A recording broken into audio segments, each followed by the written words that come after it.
Article 44 की बात करते हैं कि बाबा साहेब ने कहा, बाबा साहेब ने यह नहीं कहा कि यूनिफॉर्म सिविल कोड को लागू करेगी सरकार। और जब आप गिरफ्तारियां करने निकलते हो तो एक तरफा आप सिर्फ मुसलमानों की गिरफ्तारियां करते हो, लोग टूट जाते हैं एक घर बनाने में, तुम तरस नहीं खाते बस्तियां जलाने में। आर्टिकल 25 फंडामेंटल राइट है कॉन्स्टिट्यूशन का, किसी के बाप की मजाल नहीं कि इस कॉन्स्टिट्यूशन के अंदर छेड़छाड़ कर सके। पूरी की पूरी पार्लियामेंट मिलकर भी इस देश के बेसिक फीचर को चेंज नहीं कर सकती है। डरने की जरूरत नहीं है, सब्र की जरूरत है। साहब सबका लिया जाएगा।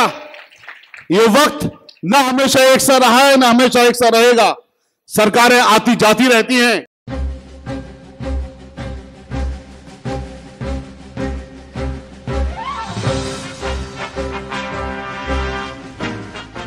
पहले बहुत बहुत शुक्रिया इस कॉन्फ्रेंस को मुनक्कद करने का, यहां पर सब लोगों को अपनी बातें कहने का मौका देने का।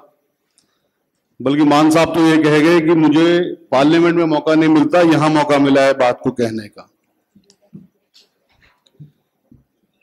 दोस्तों, जो सानिया है सबके सामने है, क्या होना है ये भी सब जानते हैं, कैसे करना है इसमें थोड़ी सी चीजें हैं और थोड़ी सी बातें होनी है।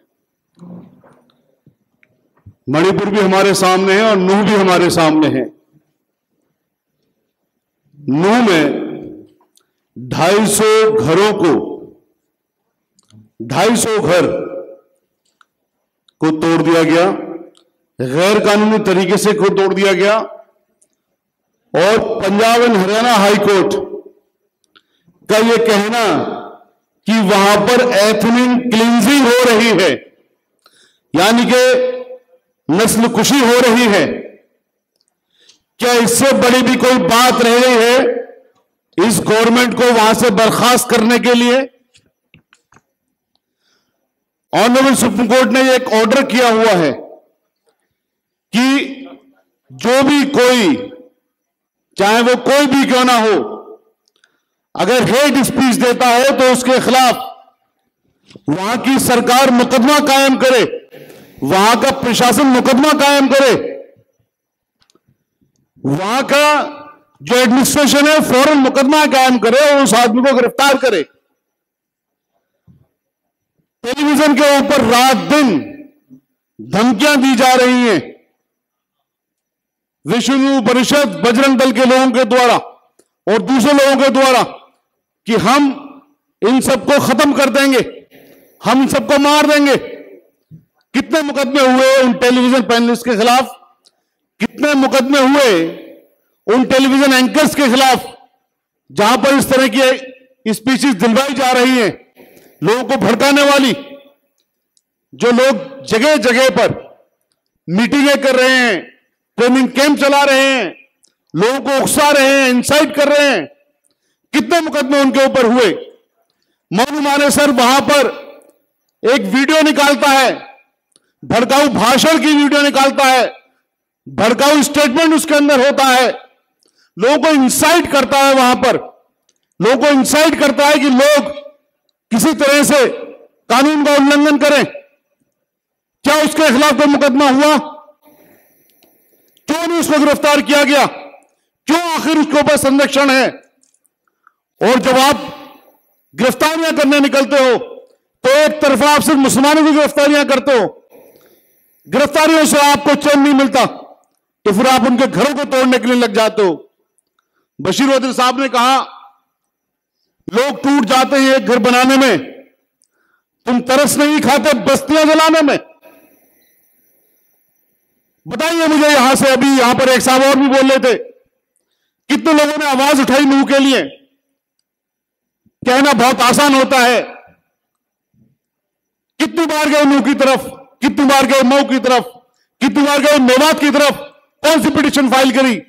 हम एहसानमंद हैं पंजाब और हरियाणा हाई कोर्ट के उन ऑनरेबल जजेस का जिन्होंने सो मोटो, शर्म की बात है हमारे लिए कि इतने बड़े देश में जो संविधान से चलता हो, वहां पर ऑनरेबल कोर्ट को सो मोटो एक्शन लेना पड़ रहा है। किसी ने एक एप्लीकेशन भी नहीं लगाई। बातें बहुत बड़ी बड़ी करने वाले लोग हैं, एक एप्लीकेशन भी नहीं लगाई किसी ने। ऑनरेबल हाई कोर्ट को सो मोटो एक्शन लेना पड़ा, उनको बंद करवाया सबको। कानून के अंदर ताकत है। मैं बार बार यही बात कहता हूं आपसे कि भड़काऊ में नहीं आए किसी के भी। भड़काऊ भाषण बहुत अच्छे लगते हैं सबको, लेकिन अगर भड़काऊ भाषण में आप लोग आ गए तो आप समझ लीजिए कि उनके पास लाइसेंस मिल जाता है आपकी नस्लकुशी करने का, आपकी एथनिक क्लींजिंग करने का, उनको लाइसेंस मिल जाता है। तो भड़काऊ भाषण में किसी के नहीं आना। कोई अगर आपको हर्ट कर रहा है, इस देश के संविधान पर आप यकीन रखिए, ताकत है इस देश के संविधान के अंदर। आप जाइए ऑनरेबल कोर्ट, एक की बात नहीं सुनेगा, दूसरे की बात नहीं सुनेगा, तीसरे की बात नहीं सुनेगा, चौथे की, पांचवी की, छठी की बात जरूर सुनी जाएगी, आप यकीन रखिए। और यह फैसला भी ऑनरेबल कोर्ट का ही है। मणिपुर के लिए भी जब पूरा देश पूरी दुनिया के सामने शर्मसार हो रहा था, तो वहां भी ऑनरेबल कोर्ट ही उसको आई ये कहने के लिए क्या लॉ एंड ऑर्डर भी हमें हाथ में लेना पड़ेगा अपना, क्या मणिपुर का लॉ एंड ऑर्डर भी हमें हाथ में लेना पड़ेगा। तो ये चीज जरा समझने की जरूरत है। हमारी कोर्ट्स ताकतवर है, हमारा कानून ताकतवर है। और यूसीसी के लिए मैं एक बात कहना चाहता हूं, आर्टिकल 25 फंडामेंटल राइट है कॉन्स्टिट्यूशन का। किसी के बाप की मजाल नहीं कि इस कॉन्स्टिट्यूशन के अंदर छेड़छाड़ कर सके, इसके बेसिक फीचर्स को खत्म कर सके। किसी की मजाल नहीं, चाहे वो ऑनरेबल प्राइम मिनिस्टर हो या कोई और दूसरे लोग हो। पूरी की पूरी पार्लियामेंट मिलकर भी इस देश के बेसिक फीचर को चेंज नहीं कर सकती है। यह ऑनरेबल सुप्रीम कोर्ट ने बारंबार, एक दो बार नहीं, बारंबार ये इस तरह के फैसले किए हैं। डरने की जरूरत नहीं है, सब्र की जरूरत है, सब्र की जरूरत है, हिम्मत की जरूरत है। यकीन तो रखिए, लेकिन उस एतबार से काम करने की जरूरत है। जब तक आप पिटिशंस नहीं लगाएंगे, जब तक आप अपने हक के लिए लड़ना नहीं सीखेंगे, नहीं लड़ेंगे कानूनी एतबार से, कॉन्स्टिट्यूशन के तरीके से, कुछ नहीं होगा। आर्टिकल 25 में यह लिखा हुआ है कि सब लोगों को अपने धर्म का अधिकार है। आर्टिकल 28 में लिखा हुआ है कि सबको अपने अपने कल्चर को बचाने का अधिकार है। आर्टिकल 44 की बात करते हैं कि बाबा साहब ने कहा, बाबा साहब ने यह नहीं कहा कि यूनिफॉर्म सिविल कोड को लागू करेगी सरकार। बाबा साहब ने यह कहा, आर्टिकल 29 में लिखा हुआ है कि कोई भी कोर्ट यूसीसी को लागू नहीं कर सकती है। बाबा साहब ने यह लिखा है कॉन्स्टिट्यूशन के अंदर। बाबा साहब ने और क्या लिखा है कि सरकारें कोशिश करेंगी।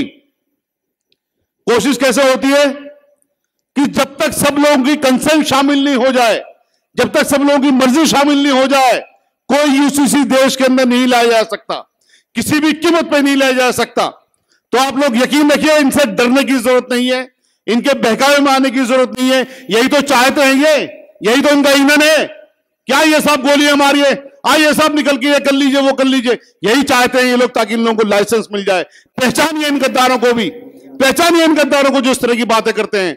और मैं आपसे फिर आखिर में कह रहा हूं, चाहे मणिपुर हो, नू हो, पुराना मुजफ्फरनगर हो या गुजरात हो, हिसाब सबका लिया जाएगा, हिसाब सबका लिया जाएगा। ये वक्त ना हमेशा एक सा रहा है, ना हमेशा एक सा रहेगा। सरकारें आती जाती रहती हैं। सरकारें इंसानों की पहले भी थी, सरकारें इंसानों की आगे भी आएंगी। और जब इंसानों की सरकारें आएंगी तो हैवानों से विद इंटरेस्ट बदला लिया जाएगा, इनसे हिसाब लिया जाएगा।